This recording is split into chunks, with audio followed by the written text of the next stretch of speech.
Colonel Rob Maness has a lifelong record of providing dedicated service to this nation. Having worked his way up from the enlisted ranks to full colonel, he served our country for more than 32 years. He has served as a bomber squadron commander, bomb disposal technician, Joint Chiefs of Staff Operations Officer, assisted the National Security Team with the campaign plan for the global war on terrorism. He authored the first theater nuclear war plan and served as the Vice Commander of America's largest airborne intelligence wing. Colonel Rob Maness is a true American hero.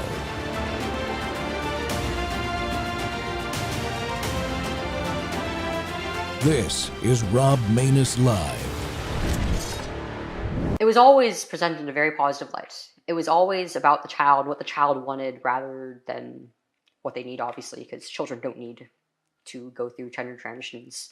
Right. And like the parents would never really talk about the hardships of going through this or about the other side of things.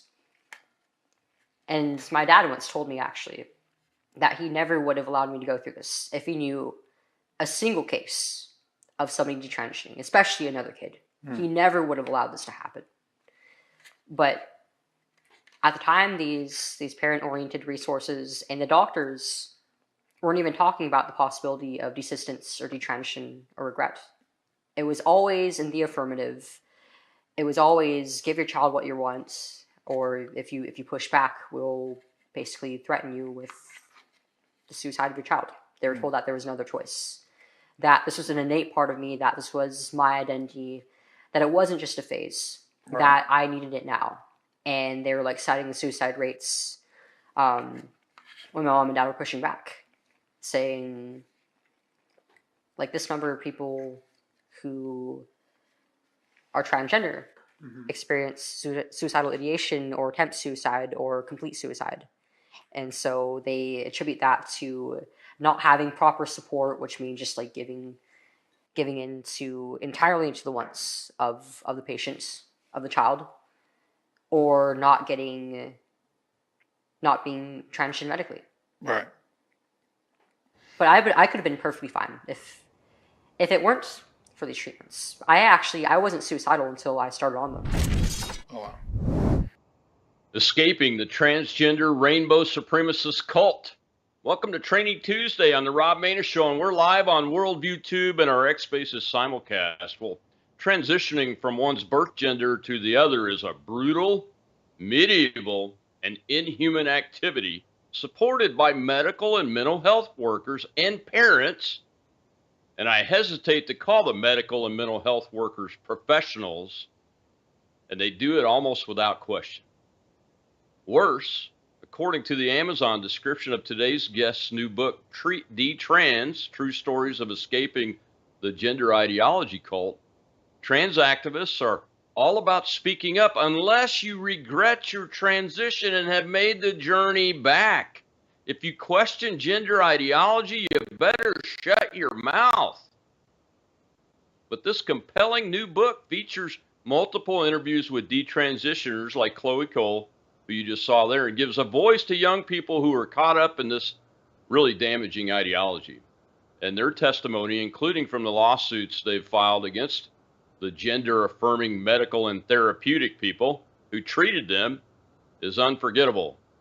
Well, Gay Pride Month every June has become an unquestioning celebration, not just of lesbians, gays, and bisexuals, but also of transitioning. Detransitioners' experience reveals that there's more complexity and pain involved in that category than most people would ever guess. The number of teens and preteens persuaded that they were born in the wrong body has exploded. They're goaded by a toxic online community and assisted by teachers, doctors, and even their own parents. They're promptly set up on a path of puberty blockers, cross-sex hormones, and gruesome gender-affirming surgeries. Media and activists insist that transitioning is the happy ending to these stories. But countless young people bear terrible emotional and physical scars. Adding to that anguish, the trans community that once embraced them now wants to keep them quiet. And we've got one fearless reporter, Mary Margaret Olahan, who shares their stories And based on these in-depth personal interviews, D-Trans exposes this unconscionable abuse that the detransitioners have endured. The manipulative therapy sessions, the mental and emotional anguish, botched surgeries, and attempts to construct phantom body parts. These testimonies reveal a truth so disturbing that transgender activists will do anything to hide it. Well, Miss Olahan, welcome to the Rob Maness Show, and I might add, she's a senior reporter for the Daily Signal. Mary Margaret, thank you for coming on. Thanks so much for having me. Well, I want to thank you for writing this book, because this topic is something that really bothers me a lot. And I've been watching as people like Ms. Cole have gone public and listening to their anguish and really their physical trauma and damage that's been done to them mentally and everything. And the stories have to get out there. And I think your book is one of the first to take a collection of these folks' stories and get them published to a much wider audience. So thank you very much. You know, the first question that came to my mind as I was skimming through what you wrote is, why does the mainstream media and other groups like GLAAD, which I think is what Gay and Lesbians Americans Against Defamation, not want to support these stories to be made public? They don't want these stories to be talked about because these stories don't fit their narrative. These are stories of people who tried to transition, realized that ultimately that's impossible and is not going to make them happy, and went back to living as their real biological sex and are now telling the tale. And for many of these detransitioners, they didn't have anyone to speak up and tell the truth when they were going through this. So they are that person that they wish that they could have had when they were going through this themselves. And that is, you know, exactly the opposite of what GLAAD and the ACLU and the HRC want to see out there. What they want to see out there is what they've been telling media and reporters to say, which is gender affirming care is not only necessary for trans youth, it's pivotal, it's crucial. They want to see people talking about the importance of gender affirming care, how it's life-saving care is what they call it, all of these things. And they have media style guides that they craft, and they tell the New York Times, Washington Post, the Associated Press, they tell all these groups, this is how you need to talk about this issue, because they want only a certain narrative going out.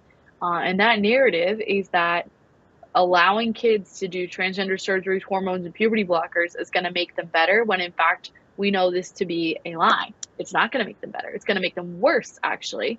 It's going to cause, as Chloe said, more mental health issues. Chloe shared in that clip that you played before that she wasn't suicidal until she began to do all these procedures. That should speak volumes, especially because oftentimes when these pro-transgender activists tout these statistics about so-called gender-affirming care, they'll say that the reason they're pushing all of this is to prevent kids from committing suicide. And the exact line that they give to parents, when parents say, oh my gosh, I don't know if I want my child to go through this, and they seek the help of medical professionals, they're told, would you rather have a dead daughter or a living son? That's what Chloe's parents were told. That's what all of these parents were told. And that is premised on the idea that if your child cannot go through these treatments, they'll kill themselves and it will be your fault. And so obviously, you know, that's a very evil, evil lie that shouldn't be told. But it's also just a terrible lie, because these kids already have mental health issues. They're struggling. They need help. But when they go and they start taking a substance that's foreign to their body, that's messing with their emotions and messing with their body, of course they're going to be worse than they were before. It's just a given. So a lot of this is just, it's at the end of the day rooted in ideology, not rooted in facts and science. And we're seeing more and more evidence of that every day as more young people come forward and share that they were very seriously hurt by these procedures. Yeah, you know, Mary Margaret, I'm a military guy, so I tend to see things a certain way. And what I've observed, and one of the things that that your writing really highlighted for me. It confirmed what I already had observed, is that in the information space, especially the media one, it looks like information warfare, what we would call information warfare. The communications organizations in the media are picking up a specific message from community support organizations, medical associations, which pick that up from these medical treatment folks and the ideological folks, and then it all passes through a system, and it comes out as, oh my God, as like ammunition firing at the population. And now we go from less than 1% of gender dysphoria cases in the population to,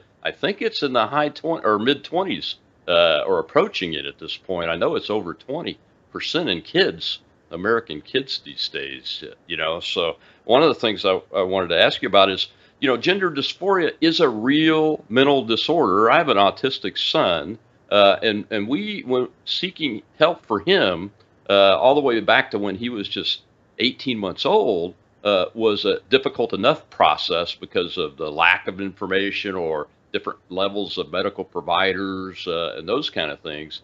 I can't imagine having to take a child to a psychiatrist and be diagnosed with gender dysphoria and not being able to keep that child from, or the family from, being exposed to this ideological messaging. Is there a way to do that? Well, the problem with most of these medical professionals nowadays is that they've really subscribed to these gender ideology talking points. So especially when it comes to therapy, I think we need to be really careful in vetting what therapist you're talking to. I spoke with a couple several years ago who told me that they took their daughter in to go to therapy. She was struggling and needed some help. They had sought out a therapist that they thought was a good one that they could trust. And this couple told the therapist ahead of time, look, we're a traditional Christian family. Like, we don't want our child talking about gender. We don't want our child talking about sexuality. We would prefer if we could keep it very like PG in these sessions. And on the very first session that they took their daughter to with this therapist, and they were planning to not attend anymore with this therapist, the very first session they were in, the therapist told their daughter, so do you actually believe that you're a girl, or is it possible that you're a boy? Right in front of the parents. And this was after they had very straightforwardly said, please don't talk about anything like that. And that was the only session that the parents were planning on attending. From there on out, they were going to let their daughter attend alone.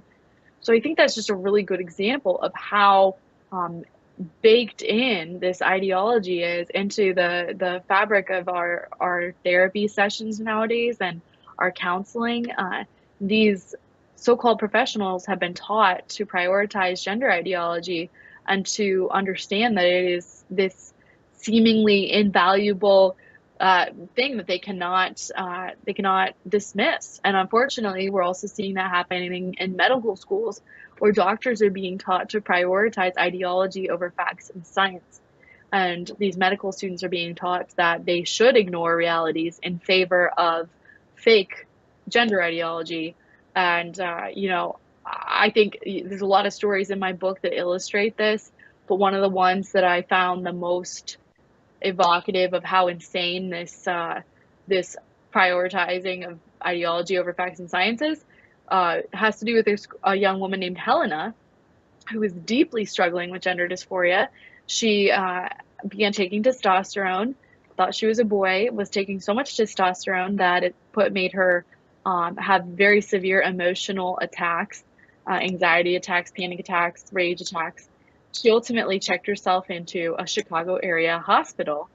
And as she was in this hospital, she signs herself in, she tells them that she's a boy, and she gives them a male name and male pronouns. But on her information sheet, of course, she acknowledged that she's actually a woman, and acknowledged her medical history and the fact that she was taking testosterone. And even though she had explained all these things and they knew she was a woman, she was taking testosterone, and she was having all these rage and anxiety attacks, they chose to ignore the biological realities at hand, that she was a woman and that her issues were stemming from taking all this testosterone. And they pretended that she was a guy and prescribed her all kinds of medicines and psychiatric aids to as if she were a man that had gone in for a doctor's appointment and needed mental help. And I think that is really evocative of what we're talking about here, where a girl goes to the hospital in need, in distress, suffering, and the hospital says, oh, we're gonna, pull out our gender ideology fake talking points here and literally pretend that she is something that she's not when her body needs help.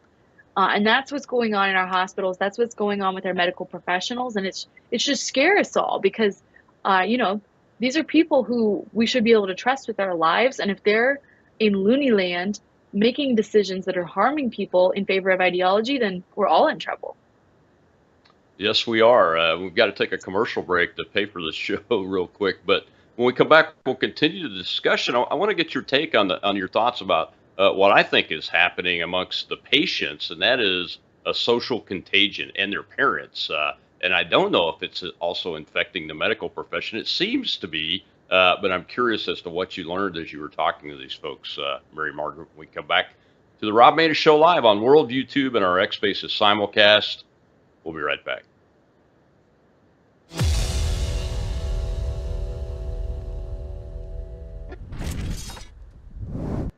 Hello, I'm Brandon House. Would you like to gain access to over 20 years of my radio shows, TV shows, my books? I've written 15 books, and most of those books are ebooks now.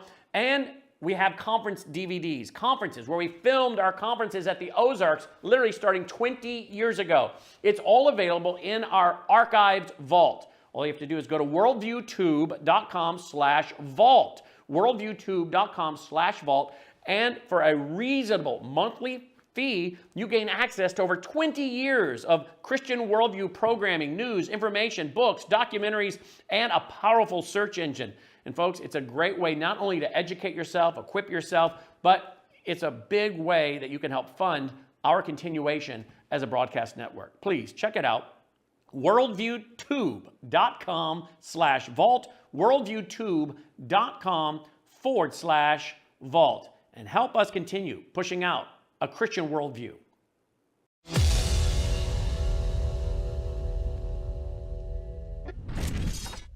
To surgery, a few hours after, I was feeling very sick, and they noticed that there was something wrong with me, and I don't remember what the condition was. I think it was like bleeding inside. Like this side was very, very large with blood. So that same night I had to be rushed into the emergency room for another surgery. And that was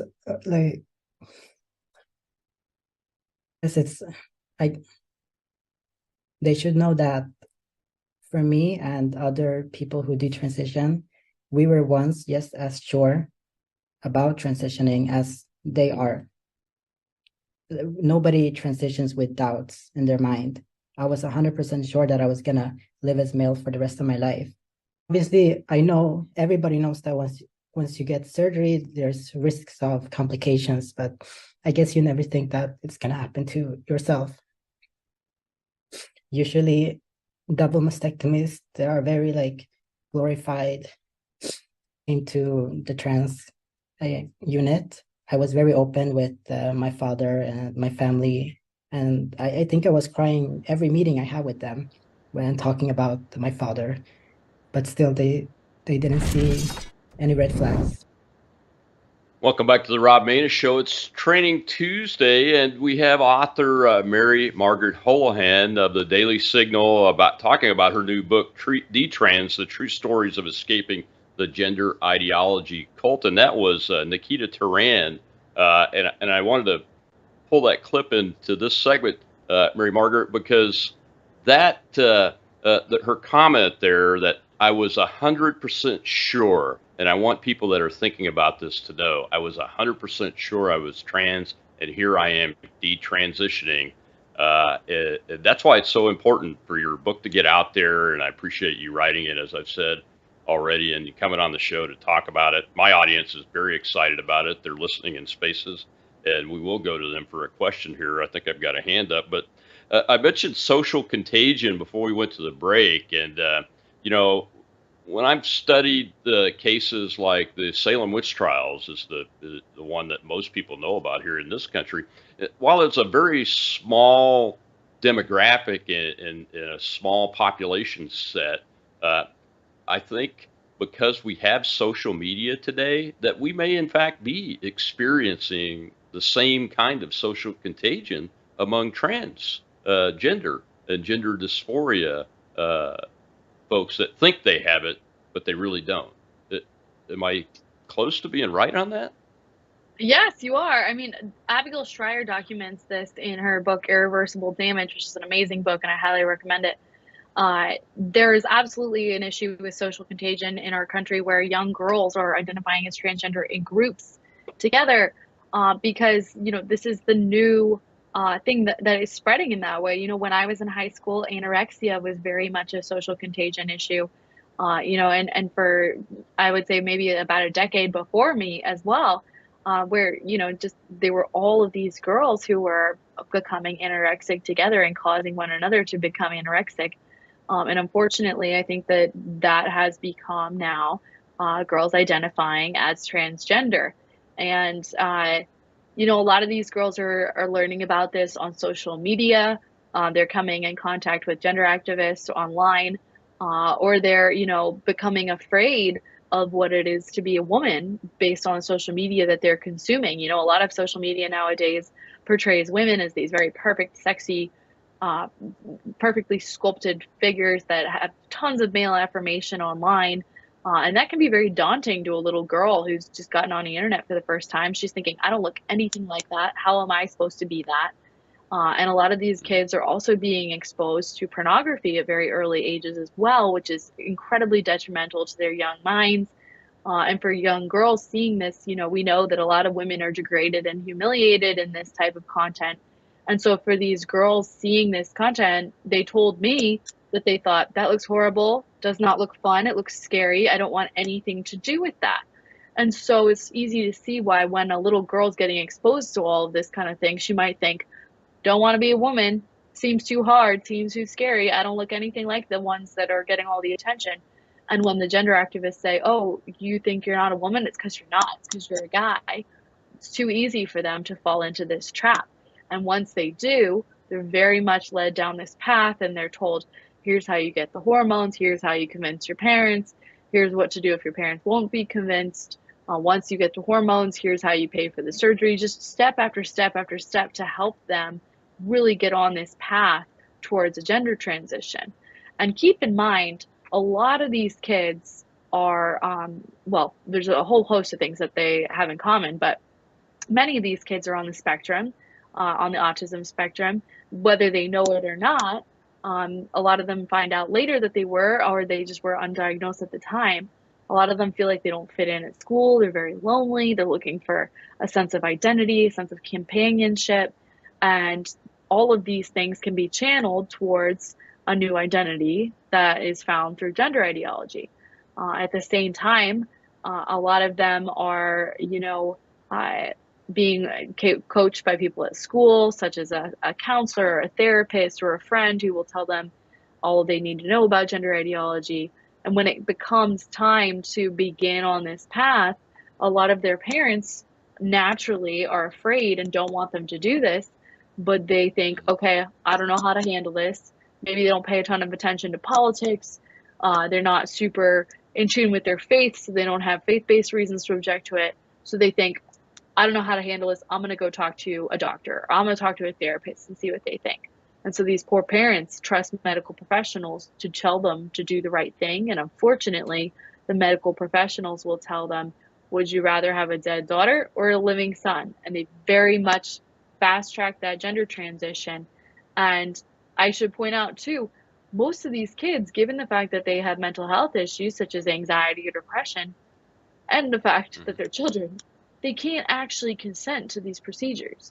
So, when a child is agreeing to, like Chloe Cole, for example, in her early teens, she's agreeing to this double mastectomy that her parents also agreed to because they were told that she needed it.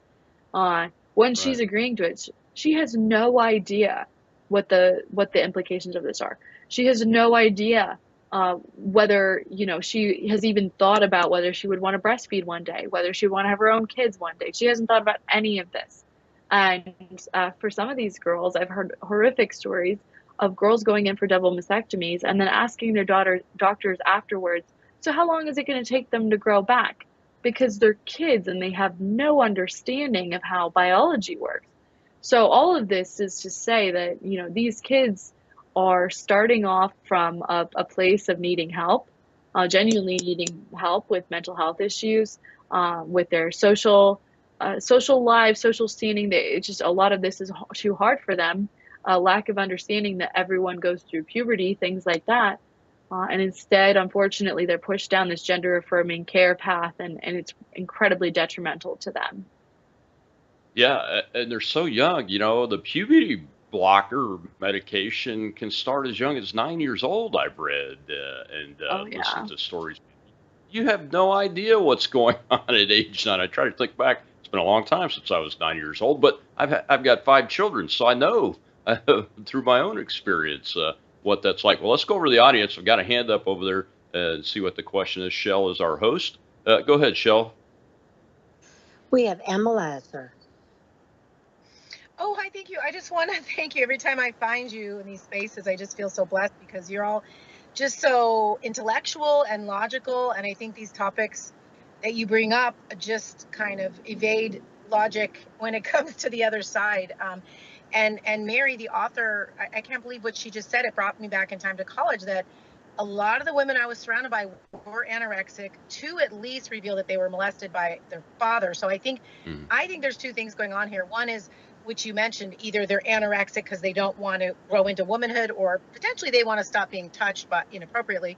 And also the obesity. I've noticed over the years, learning from doctors I've gone to, that a lot of the obesity is to kind of keep the people away from them, you know, because they've also had some sexual, you know, experiences that they shouldn't have at a young age. But I was going to say also, I have, because of some tragedies, because of COVID that woke me up, I'm a former Merck drug rep. I believe in the pills and the shots for children. I have 4 children. I don't believe in that anymore. So I started something on YouTube and Rumble and Twitter called Growth Factor, just to learn and grow. So what you're saying coincides with, I was going to interview Scott Nugent, Newgent. And I know you know all about Do you have a question for the Colonel and his guest, ma'am? Oh, yes. I was just going to say how Scott Nugent has a website that's very apropos. It's called Trans Regretters. But I had more to say. I was just going to ask a question about that, just about Scott Nugent, and if you agree with, you know, the body issues. But since you want me to stop, I'll just stop. But anyway, Scott Nugent wasn't even able to do the interview because of all the emotional trauma that you're talking about from the changes and the hormones. Well, thank you very much for the comments. I think her point, Mary Margaret, is pretty close. I'm not aware of Mr. Nugent, but you appear to be so. Any comments on that before we go to our next break? Yeah, no, I mean, there's a lot of emotional trauma that comes with all of this. That's part of the reason that these detransitioners are so brave, is because they've been through hell, frankly, both emotionally and physically. And so I very much applaud them for speaking up. I am familiar with Scott Nugent, but I'm not entirely familiar with what she was mentioning there. So I'll have to give him a look up and see what's going on there. Oh, absolutely. Well, after the next break, we'll hear again from Chloe Cole talking about the support that evaporated on her and is happening to other detransers. And Mary Margaret writes about it in the book. So it's very compelling. And the caller's point was centered around that issue, I think, is the emotional trauma and then the support system that you still continue to need in order to successfully get through a detrans process. And we'll be right back with the author, Mary Margaret Olohan, right after these messages on the Rob Maness Show. We're live on Worldview Tube and X Spaces simulcast.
I lost my support from the transgender community, this community that once treated me as if they were a second family to me. These people who had celebrated me the most when I first had my shot of testosterone, when I first woke up from surgery, was now turning their back on me.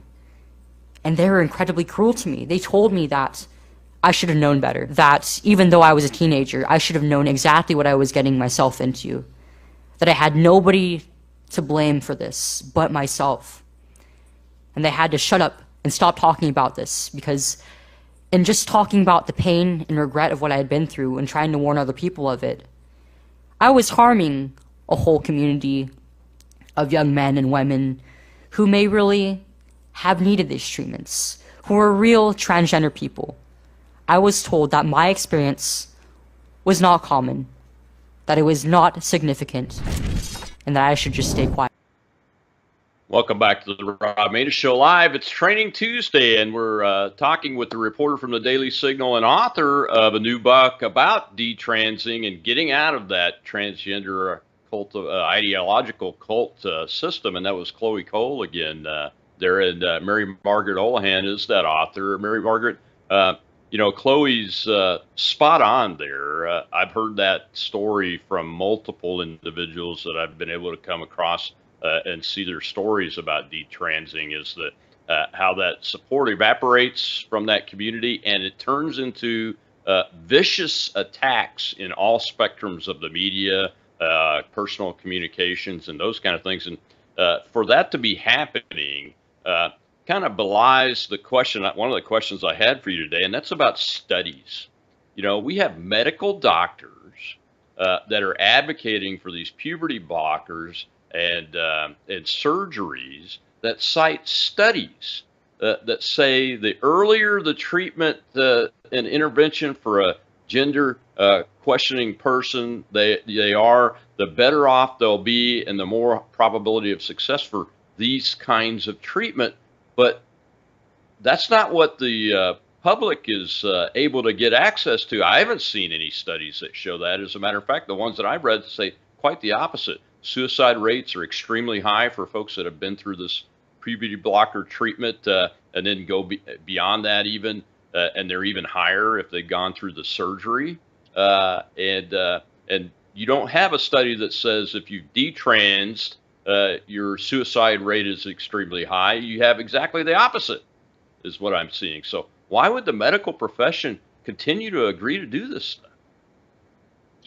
That's a great question. I mean, I think a lot of what we're seeing in the media and the reporting that we see on this topic, first of all, shows us that establishment media is not interested in showing us the truth on this. They're very hell-bent on showing us one side of this story, which is the activist version of it.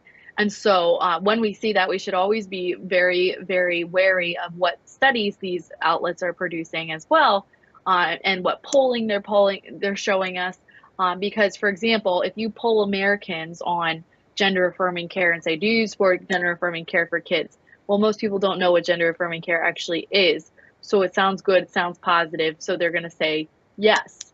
But when you poll most Americans on whether they support transgender surgeries, hormones, and puberty blockers for minors, kids, most Americans do not support such interventions for children and believe that they should be held off until they are an adult.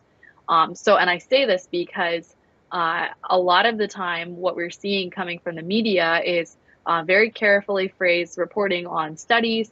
They will tout this statistic that is put out by all of these pro-transgender groups, saying that less than 1% of transgender people regret their transition.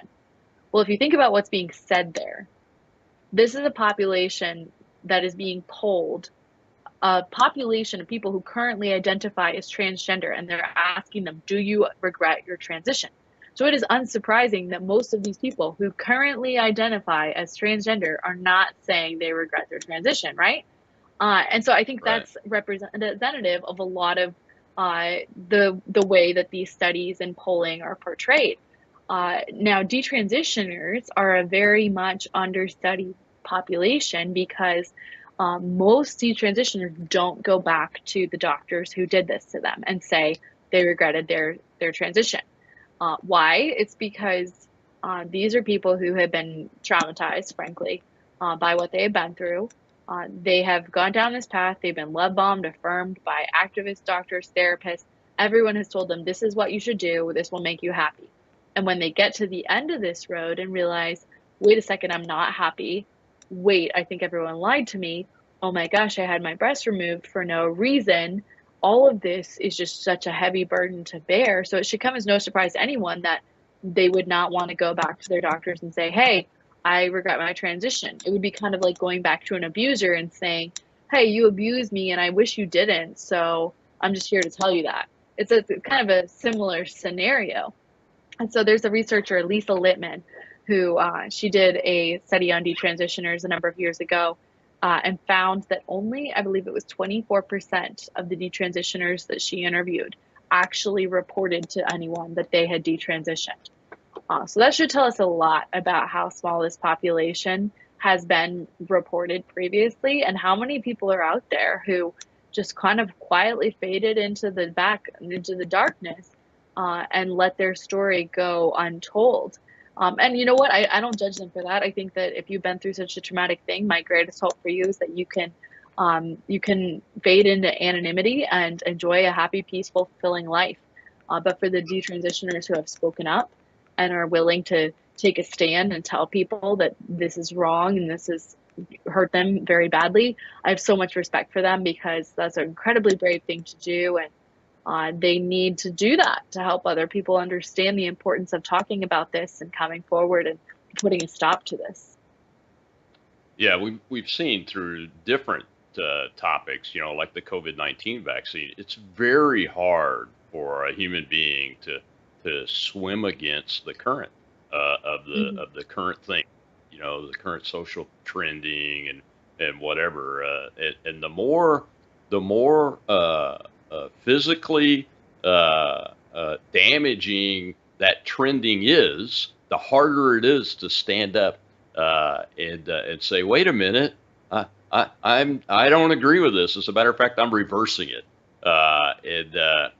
One of the questions I had after reading your book, and I've had it for a while, is there are tons of groups that support the trans people, but I can't really find any that are supporting the detrans folks. Is it because the community's so small, or that they're not largely known as far as the numbers of it because they don't identify themselves? I think they're relatively unknown right now, and efforts like my book are an effort to help people understand these people exist and they need to be supported. But I will say I've seen a lot of support for people like Chloe online, and I've been at a number of events that Chloe is at, and the support for her in real life is unreal. I think everyone who encounters these young people who have been through so much hardship and are willing to speak about it, everyone is so impressed and has so much admiration for them and wants to support them. So the more they can get their voices out, the better. And part of the reason I wrote this book is so that people can understand the stories. And, maybe you're not a Republican, maybe you're not a Democrat, but you can read these stories and think, okay, this is the reality of what's going on here. And you can make up your mind for yourself about how you feel. Because I frankly, I don't believe that you can read these stories and come away thinking, yes, we should fast track gender transitions. Yeah, I'm already opposed to fast tracking these things, but when I read the stories, I mean, I tear up and get emotional about it because I have kids too, and I have gay relatives, that are in that community, and I can't imagine a family member being susceptible to this and going all the way through it and then realizing, oh my goodness, this was the wrong thing. And I need to reverse it. I just can't imagine it. Well, we got hands up in the audience. Let me go over there and take a question real quick. Shell, go ahead. Janet from another planet, sir. Thank you very much for letting me speak. I just want to start off by saying I'm very proud of all of these people who have come out to tell their stories to help someone else from making the same mistake. Last summer, I did a couple shows with Gays Against Groomers about this same topic, trying to get people to understand there was a lot of people that weren't happy with what was happening to them. And when I heard one of the young girls talking about how it was her school counselor, not a therapist, that had helped her get medicine puberty blockers mailed to her home without her parents even knowing about it. What I wanted to ask, the question was how do you help parents who have a child that's going through these types of problems to make sure that they'll know that their children are receiving these kinds of medications when the teachers and the other people that are pushing this on these children are doing it in secret? How do we save our kids from these people? And what should we do when we find out about it? Thank you for letting me speak. Great question. Yeah, I mean, I first of all would say if your child is in a school that is even slightly affirming this gender transition, let alone, like, let's just say the school is saying, no, we're going to call your child by their preferred pronouns and name. That is enough of a red flag that you should know you must get your child out of that school. There is no good thing that will come from allowing your child to remain in that school. And if these teachers and counselors are in a position to be affirming your child, they're also going to be in a position to help your child figure out a way to get away from the family and to become a ward of the state. And that is happening more and more. I have a story that I'm working on right now about this. So I would highly recommend that parents be incredibly vigilant, not only about what social media their kids are consuming. I would encourage you not to let your kids have a cell phone, but also to be very aware of what is going on at school. You have a right to know. You have a right to know about all communications between your kids and teachers and counselors and therapists. And if you get even a whiff of that kind of thing, take your child out of school. You need to find a new school. And unfortunately, I know it's a hard thing to do for some parents, but it's worth it. I've even heard of parents that have left the state to avoid their child succumbing to this type of thing. So you do what you have to do, but you get your child out of that situation. Yeah, one of the questions I had too, Mary Margaret, is there adequate mental health and community support for detransers? And the question is also reminds me that is there a place that parents can call, like a hotline or something, when they find that their child has been secretly involved in this and it's something like the school system that's doing it? Is there a place that we can go yet to send people to? Well, first of all, there are not adequate mental health resources for detransitioners, and that's something that I've been worried about myself. There is not a good support system. The doctors who should be helping them are afraid to. The transgender doctors aren't interested in helping people detransition because it doesn't fit their narrative. So we really do need brave doctors who will step forward and kind of step into the chasm there and help these detransitioners. As far as resources, there's a ton of activist groups right now, parent activists, grassroots activists that can help, that can offer resources to people who are in need, especially detransitioners. So organizations like Do No Harm have been really great and provide some awesome resources. So if anyone is looking to connect with people, Do No Harm is a great way to start. There's also groups like Parents Defending Education that are actively involved in all of this and can connect people with the right people to help. Because there are a lot of good activists out there, activist groups, activist individuals who want to be of assistance to people who have been through such a hard time. Yeah, it's almost like you need an intervention team. Well, we got to take our last commercial break. When we come back, I want to talk about the term gender affirming care and its deceptiveness, and just give you a chance to talk about a couple of the folks that you interacted with and how they were, and a little bit about their stories and those kind of things. I think a lot of people know who Chloe Cole is, but you write about a whole bunch of different people, and you've interacted personally with each one of them. So I look forward to that right after these messages on the Rob Maness Show. It's Training Tuesday, and we'll be right back.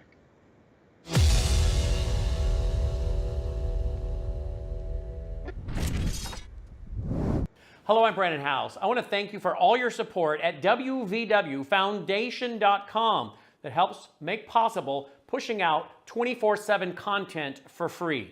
Without your support, we'd have to put it all behind a paywall. But thanks to you and your support through our foundation, we're able to push it out for free as a broadcast service and broadcast ministry of WVW Foundation. Please consider going there and setting up an automatic monthly contribution, or go there and make an occasional contribution. If you prefer to support us through the mail, you'll find our mailing address there at wvwfoundation.com. You can also call and make your contribution over the phone by calling 901-825-0652. That's 901-825-0652. Again, all these details are available at wvwfoundation.com. Thank you for your support as we try to help people around the world understand the times through the lens of a Christian worldview.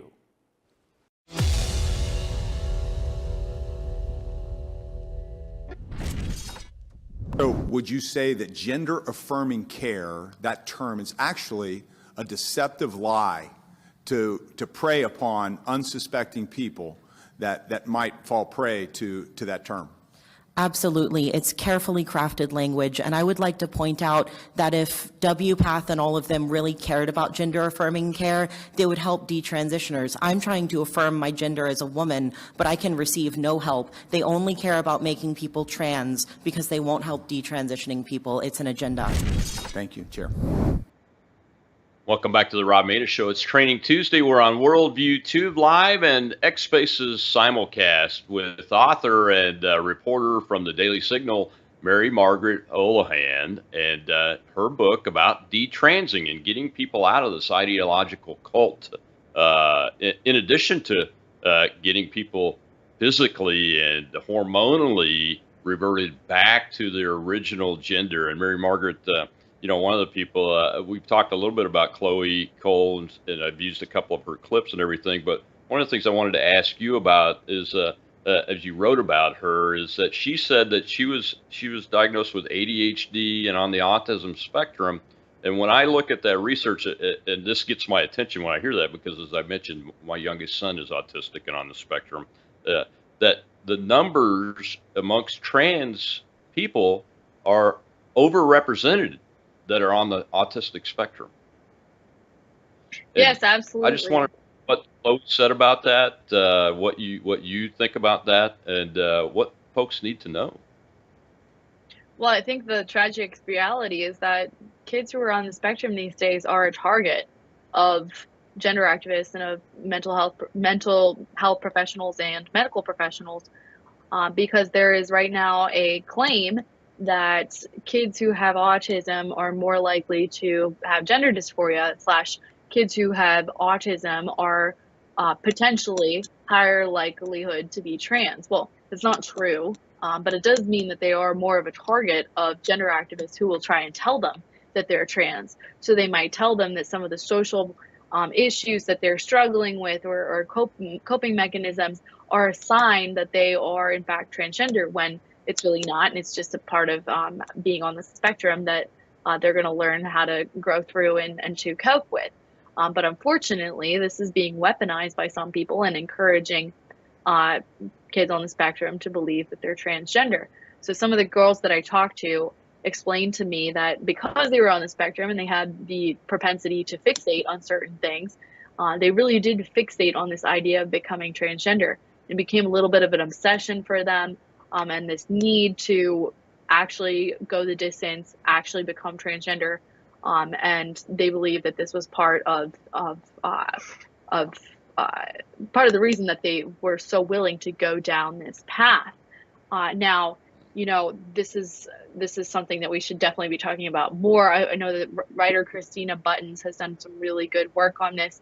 I believe she says she herself is on the spectrum, and she's really grateful that she didn't encounter any of this when she was younger, because it absolutely could have been a pitfall for her. But I included a lot of her work in my book, and her discussions of how autism is affecting a lot of girls these days, especially because girls are underdiagnosed, I believe, when it comes to being on the spectrum.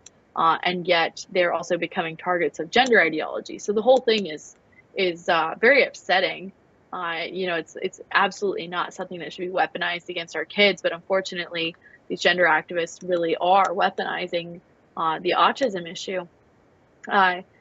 When it comes to some of these other girls, I spoke to a number of detransitioners for this book, but I focused on the stories of 5 people specifically. So Chloe, Prisha, who was in that last clip, Helena, Luca, Abel, and these are the main people that I focused on for this book, try and tell their stories and give people a glimpse into what their lives were like.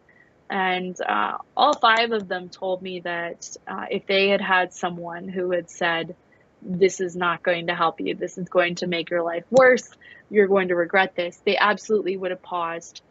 They would have loved to have heard from someone who could share their experience and warn them against this type of lifestyle.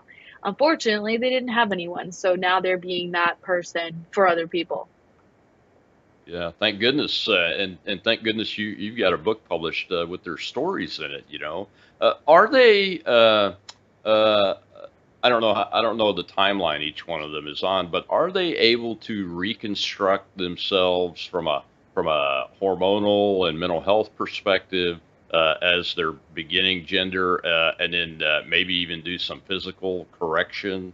Or at least try to do that? Are they able to do that, or do they even want to do that? Well, the fact of the matter is that a lot of this kind of thing is experimental, right? So that we don't really know the full effects of the hormones. We don't know the full effects of the puberty blockers. So in many ways, these detransitioners are guinea pigs. They're figuring out how these things affected their bodies and trying to go from there. So for example, if you do get a double mastectomy as a woman, you can get implants that will help you look more like a woman and give you the appearance of having normal breasts. Obviously, these are not your own breasts that are truly real breasts that are attached to your body. So that's something that's unfortunate and really hard for them to deal with.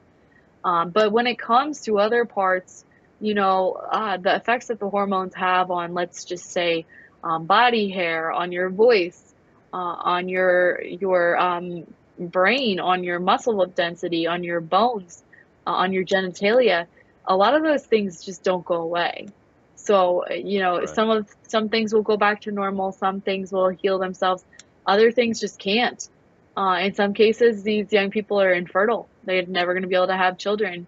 In some cases, they have sexual dysfunction, which is really sad because they were kids when they were making these decisions and had no idea what they actually preferred when it came to sexual intimacy.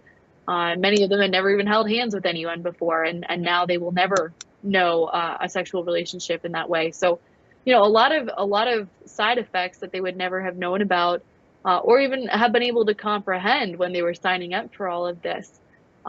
For Prisha, for example, the young woman that was in the video that you just played, she used to have a really beautiful voice that she could sing. She loved to sing Phantom of the Opera and other songs. And once she went on testosterone, she lost the ability to sing. And she also lost the ability to scream for a while, as many other detransitioning women have. They found that they could not scream, which is a nightmare that many women have, that you're running away from someone and you're trying to scream or warn someone and nothing comes out. That's a reality for people like Prisha. And there's a lot of other side effects too, both mental and physical, that they suffer from when they're going through this transition process. For some people, things go away. For others, it doesn't. And I think that really underscores the fact that these are experimental procedures. We don't actually know how they're going to fully affect people. So no one should be touting them as this safe and effective gender-affirming care when we don't even know what they're going to fully do to people. Yeah, exactly right. And it's beyond heartbreaking when you come in contact with the detransitioners and realize how damaging it was to them. And the beginning of it appears to be ideological, and it's among the spectrum of all your support systems that you're taught to trust as you're growing up as a child. Well, we got time for one more question from the audience before I let you go. Let's go over there and take that. Go ahead, Shell. We have Heather, sir. I will keep it quick. Thank you, Colonel, and this has been such a fantastic topic. My question is in terms of, there is the Assistant Secretary of Health, Rachel Levine, who is implementing policies that in order to be a foster parent, you have to affirm a child's gender. This is a very vulnerable class of children, foster children, being that they are in the hands of the court. Is there anything or any studies or any sort of data being collected on perhaps a rise in transgenderism within that community? And who would collect that data in order to kind of show a correlation of what happens after these policies go in effect. Hopefully I said that in an understandable way. It's a great question. Go ahead, Mayor Margaret. Yeah, I think, all over the country, we're seeing Republican lawmakers that are enacting legislation such as the SAFE Act, which bans transgender surgeries, hormones, and puberty blockers for kids. Those are being enacted all over the country. In some states, the liberal judges are blocking them, or, the activist groups like the ACLU are filing lawsuits trying to stop them. It kind of remains to be seen how many of them will make it, but that's a huge step in the right direction. These are really important laws that protect kids, and I think they're an amazing effort, and hopefully we'll see more of that. Absolutely. Well, we're about a minute away from being out of time. Please tell everybody where they can find you, get your book, what your plans are, what your next steps in this topic area. You can find my book on Amazon. You can find my reporting at dailysignal.com, or follow me on X at Mary Marg Olahan. And I'll just be reporting more on this for now, so stay tuned for what's next. Absolutely. Well, thank you so much, Mary Margaret. Thank you for doing the book, and thank you for spending so much time with me and my audience today. We'll get the word out on this show and get it shared and everything, and continue to talk to folks, especially parents of children on the autistic spectrum and that are having challenges like anorexia and other mental health conditions, to be very wary of this ideology and the pushers of this ideology. Well, tomorrow on the Rob Maness Show Live on Worldview Tube and X-Spaces simulcast, a guy I've been trying to get on for a long time, retired U.S. Navy Chief Eddie Gallagher, the head of the Pipe Hitter Foundation, and we're going to be talking about one of the folks that he's supporting, and I'm looking forward to it. It's going to be an exciting show. So I'll see you tomorrow on Whistleblower Wednesday.